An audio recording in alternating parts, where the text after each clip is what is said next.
বলবো দারোগা বাবু এবং হাবু ভবানী প্রসাদ মজুমদার থানায় গিয়ে সেদিন ভোরে বললে কেঁদে হাবু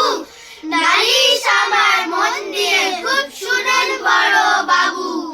চারজন ভাই আমরা একে ঘরে থাকি দুঃখে আমি সারাদিন রাত ভগবানকে ডাকি বড়দা ঘরে 7টা বেড়াল পোষে ছোট বড় মেজদা পোষে 8টা কুকুর যতই বারণ করো শেষদা পাগল 10টা ছাগল রাখেন ঘরে বেঁধে গন্ধে তাদের প্রাণ যায় মরছি কেঁদে কেঁদে দারোগা বাবু বললে হাবু তোমরা কি সব ভুলো শহরে ঘুরে রাখবে ঘরে দরজাগুলো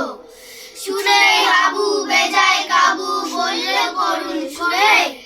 দেশ পোষা পায়রা আমার যাবে যে সাপুরে গুড সুন্দর হাততালি দাও।